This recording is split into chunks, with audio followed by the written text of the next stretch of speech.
Olha aí, pessoal, a situação fiscal no Brasil é tão caótica e tão perigosa no longo prazo que um camarada aqui, o Márcio Hollande, um economista que foi secretário do governo Dilma Rousseff, do primeiro governo da Dilma Rousseff, olha só, esse cara aqui afirma que o governo Lula 3.0 está correndo o mesmo risco que o governo Dilma 1.0 correu lá atrás, o 2.0 também naturalmente, e que levou a uma profunda deterioração das contas públicas, resultando naquela crise que todos nós conhecemos e bem nos lembramos. Pois é, a que ponto chegamos? Um cara que foi do governo da Dilma Rousseff, estava lá no olho do furacão quando tudo aconteceu, está olhando para o cenário atual e falando assim, olha, sensação de déjà vu. Já vi isso aqui acontecendo antes, esse filme já passou e a repercussão dele nós a conhecemos muito bem.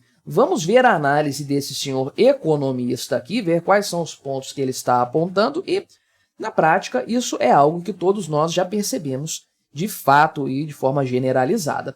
Vamos falar então desse assunto aqui, mas antes não se esqueça de se inscrever no meu canal, se você ainda não for inscrito, e se você quiser colaborar financeiramente aqui com este meu modesto trabalho, você pode se tornar membro patrocinador do meu canal, com valores a partir de R$ 1,99 por mês. Não te custa tanto assim, mas me ajuda bastante, isso você pode ter certeza. Então, esse cara aqui foi secretário de Política Econômica do Ministério da Fazenda entre 2013 e 2014, triste época do Brasil, em que o Guido Mantega era o ministro da Fazenda. Lembre-se, ele ficou famoso no governo da Dilma, mas ele é uma herança do governo Lula. Lula colocou ele no cargo, acho que em 2008, e ele ficou até o fim do primeiro mandato da Dilma Rousseff, destruindo o Brasil nesse período. Então, esse cara que participou do governo da Dilma e viu o pau quebrando lá naquela época, falou o seguinte, né, que a perspectiva é que nos próximos anos, o cenário que tem sido visto já há uma década continue se repetindo aí, né? Então, ele esteve por dentro do governo Dilma na época em que a coisa começou a desandar, e aí ele viu as coisas dando errado, viu a deterioração das contas públicas, né? Não dá para saber até que ponto ele é culpado nessa história, mas lembre-se, o secretário está abaixo do ministro que está abaixo da presidenta na época, então ele não mandava muita coisa. Certamente ele via o que estava acontecendo e como o trem estava perdendo o seu rumo, né? Então, ele enxerga agora o mesmo cenário que aconteceu lá atrás, porque é necessário fazer um ajuste fiscal, isso é evidente, isso é gritante, os números não mentem, e eu falei aqui no canal recentemente da dívida pública, o tamanho que o déficit dos últimos 12 meses está, R$ 1 trilhão, o déficit primário está quase 300 bilhões, uma coisa completamente descontrolada e que vai cobrar o seu preço da economia brasileira e não vai demorar muito isso. Agora, por que os reajustes, os ajustes, melhor dizendo, porque nada foi ajustado para ser reajustado depois, né? Os ajustes necessários, por que não são feitos? Por questões eleitorais, né? Pois é, e aqui ele coloca em tela, em evidência, a tentativa do próprio Lula se reeleger em 2026, embora esse camarada aqui diga que o ajuste não pode passar de 2027, é impreterível. Seria uma coisa assim, engraçada, né? Uma coisa curiosa, se em 2027 um Lula reeleito, Deus nos livre, mas ele fizesse o que a Dilma fez lá em 2015, quando ela foi reeleita, que é botar o Joaquim Levy no comando do Ministério da Fazenda e começar um monte de políticas de austeridade, que não foram muito longe por pressão interna, é claro, e como o negócio não deu resultado, ela acabou sendo derrubada com o impeachment, né? Então, ele falou aqui, inclusive, que um novo governo vai anunciar uma nova regra fiscal, ou seja, o arcabouço fiscal vai para o saco até lá, né? E ele falou que o teto de gastos foi anunciado em 2016, anunciamos quem, ô cara pálida? A Dilma Rousseff que fez isso aqui? Fala sério, né?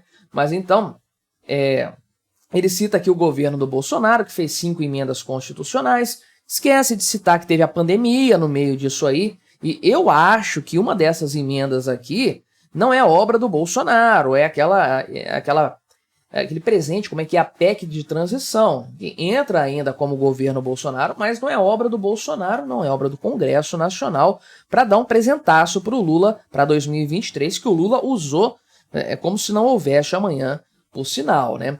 Mas, então, ele comparou aqui o cenário atual com aquele lá de trás, 2013 e 2014, quando o ajuste fiscal foi postergado para após a reeleição da Dilma Rousseff em 2015. E aí o custo desse reajuste foi muito elevado, o governo tentou fazer muita coisa ali, tentou de verdade, mas durou pouco tempo, porque o custo efetivo desse reajuste causou um impacto político muito grande. E o próprio PT, a base forte, aquele núcleo duro, como eu digo, do PT, derrubou o Joaquim Levy, fez entrar no lugar dele aquele Nelson alguma coisa que eu esqueci, que é um zero à esquerda completo, e aí a coisa foi pro buraco, de fato, e nós estamos até hoje pagando esse preço aí, inclusive, né? Então, é o ponto, né, de você adiar o reajuste fiscal por questões eleitoreiras e ter que pagar um preço muito mais caro lá na frente.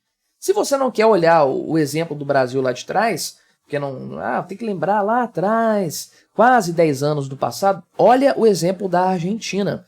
O que o Javier Milei está fazendo agora era fundamentalmente necessário.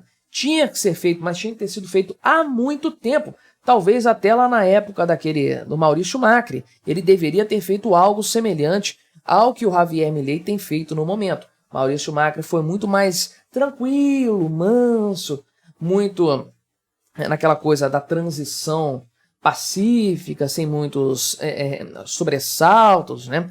Aquela coisa gradual demais, e deu no que deu. O kirchnerismo voltou ao poder e ferrou a Argentina por completo. Agora o Milei tem que ficar fazendo duras reformas que estão custando muito caro para o povo argentino, como é inevitável que aconteça, né? Então, ele fala aqui, o Hollande fala que o governo, é assim que pronuncia, Hollande? Eu acho que né? Ele afirma que o governo atual está repetindo os erros do passado, que, vamos lá, né? É algo que nós já sabíamos desde o princípio deste governo aqui, inclusive, né?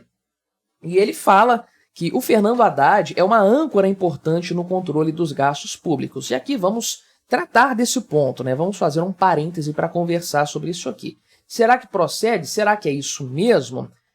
Eu vivo falando, Fernando Haddad é um incompetente em matéria econômica, assim como ele foi como prefeito de São Paulo, como ministro da Educação. Pois é, o cara já foi ministro da Educação. Ele é incompetente, ele é um cara fraco, um gestor medíocre, né? Enfim, isso é inegável. Agora, inegável também que ele é a coisa menos pior que existe no PT em matéria econômica. Qualquer alternativa ao Fernando Haddad hoje seria uma catástrofe completa para o Brasil. Por isso que o mercado, tendo em vista que o atual governo é um governo petista, é o governo Lula, o mercado está muito tranquilo com o Fernando Haddad, porque sabe que qualquer outra coisa vai ser muito pior do que ele. Então, de fato, o Haddad não é o que há de pior no governo Lula. Ele é ruim, é fraco, é incompetente, mas tem coisa muito pior para acontecer caso ele saia. E aí vem aquele ponto principal que ele sim fala de cortar gastos.